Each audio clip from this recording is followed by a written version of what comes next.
आणि या मठामध्ये आज शिवरात्री निमित्त कीर्तनाचा कार्यक्रम झालेला आहे आणि खूप चांगल्या प्रकारे महाराजांनी कीर्तन केलेलं आहे केवळ महाराजांनी आणि त्यांच्याबरोबर हे सगळे त्यांचे सहकारी महाराज लोक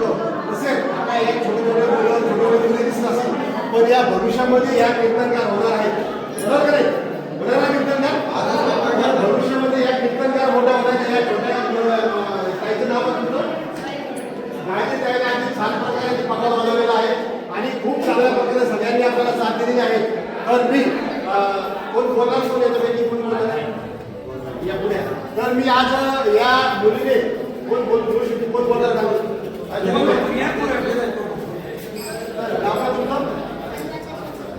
तर अनुराधा शंकर डोगरे या सुद्धा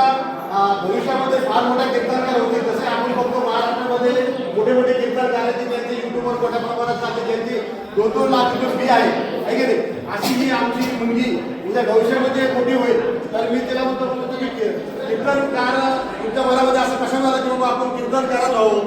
त्या दुसरं क्षेत्र पण निवडता आलं असतं डॉक्टर इंजिनियर वकील जज वगैरे होता आलं असतं पायात होता आलं असतं देशाची पंतप्रधान व्हावं असं तुमच्या मनात इच्छा झाली असते पण कीर्तनकाराचं व्हावं असं तुम्हाला काय वाटतं मग कीर्तनकार मार्गामध्ये तुम्ही कशा व्हा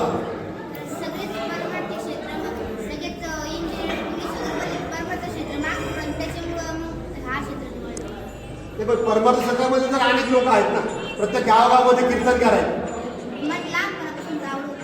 अच्छा मी कीर्तनकार आपण झालं पाहिजे मग पुढे जाऊन तुम्ही मोठे कीर्तनकार आहात आता तुम्हाला तुम्ही आता कुठं कीर्तन करता कुठल्या संस्थेमध्ये शिकता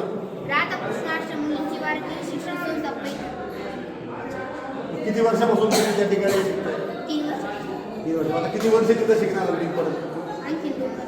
दोन वर्ष तर मग कीर्तनकार होतं तर या ठिकाणी हे अशी सर्व जेवढ्या मुली आपल्याला आहेत त्या सर्व कीर्तनकार भविष्यामध्ये आपले या मठामध्ये सुद्धा आपले हे विद्यार्थी या ठिकाणी सुद्धा शिकतात जवळजवळ 20 विद्यार्थी या मठामध्ये शिकतात आपण बघितले अनेक मठ असतात पण त्या मठामध्ये लग्न वगैरे होतं पण आपला जो मठ असा आहे की त्या मठामध्ये आपण कीर्तनकार भविष्यामध्ये कीर्तनकार घरात यासाठी आपण केलं तर महाराजांना विनंती करतो मी की महाराज आपण या ठिकाणी आमच्या मठामध्ये सुद्धा आपण कीर्तन केलेलं आहे तर आपलं पण थोडे 2 शब्द मनोगत व्यक्त करा महाशिवरात्रीच्या पर्वकालाच्या निमित्तानं वीर व्यंकय्या महाराज या आश्रमामध्ये भगवान शंकराची मंदिराची स्थापना झाली आणि महाशिवरात्रीच्या पर्वकालामुळे या आश्रमाचे सर्व ट्रस्टी अध्यक्ष उपाध्यक्ष सचिव सदस्य व भक्त परिवाराच्या वतीनं या ठिकाणी महाशिवरात्रीचा कीर्तन साजरे केलेलं आहे त्यामध्ये कीर्तनामध्ये सामील झालेले आमचे हरिभक्तपरायण आमचे सहकारी दत्तप्पा बोबडे त्याप्रमाणे हरिभक्तपरायण डोळस महाराज त्याचप्रमाणे आमचे परमेश्वरी असणारे बोराडी काका पुणेकर आणि सर्वच ट्रस्टी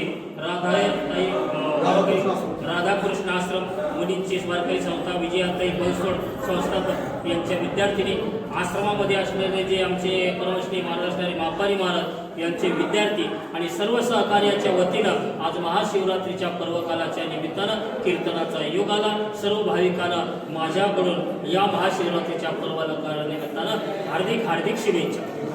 महाराज की जय पार्वती पते हर हर महा